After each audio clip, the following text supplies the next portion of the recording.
Good morning to everybody. It's another beautiful day. We have three fathers, Abraham, Yitzhak, Yaakov, and four mothers, Sarah, Rivka, Rachel, Leah.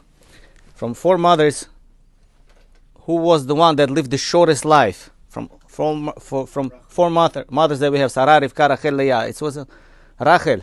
So the question is asked, Rachel was such a tzaddik, such a righteous, a good woman, and she had such a short life. She died while giving birth to Binyamin. She was, let me explain you on which level of righteousness she was.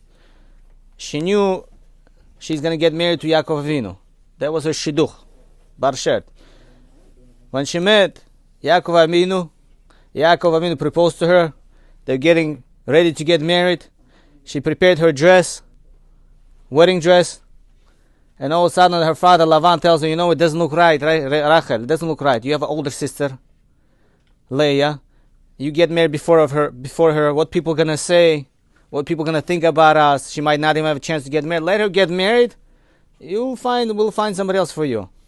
So Rachel, she goes to that extent that she prepared for herself nice, beautiful wedding dress. It took a while to prepare it, and she takes it out, gives it over to her sister. The honor, the kavod, the beautiful dress she gave over to her sister, and her sister gets married to Yaakov Avinu. Of course, we find later on, a week later, after Shel Brachot, and Rachel also has a chance. In the beginning, she didn't even have a chance, even the second thought that she might get married to Tzaddik Yaakov Avinu.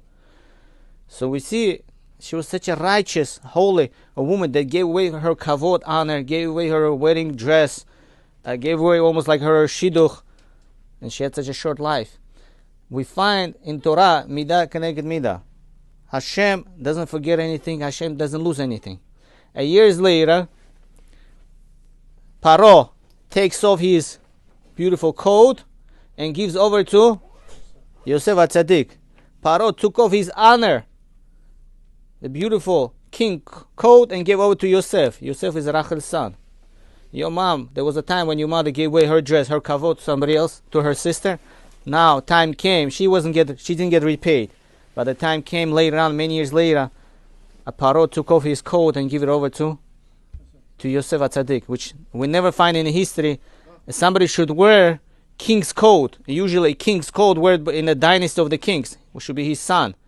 Here is a different person, different completely. Now we find second time in our entire Torah, when somebody took off their coat, a king took off the coat and gave away to another Jew. Who was that? Achashverosh took off his coat, story of Purim, and gave it over to Mordechai. Who was Mordechai? Mordechai comes from which tribe, which dynasty? Binyamin. From Binyamin. So Rachel only had two sons, Rachel. Yosef and Binyamin. So Binyamin and Yosef, years later, they got the king's coat, which the mother did it years ago. She gave away her honor for her sister. Years later, he came back. So we see many times people ask questions, people say, I'm a good person, why do bad things happen to me, or why don't I get rewarded? Don't worry, Hashem doesn't forget about anything. Hashem does not need a reminder. He doesn't miss anything. He knows exactly who to give, when to give. And the right time comes, you're going to get it. If you don't get it, your children get it. If your children don't get the reward for your good deeds, your grandchildren, great-grandchildren, it's not a waste of time.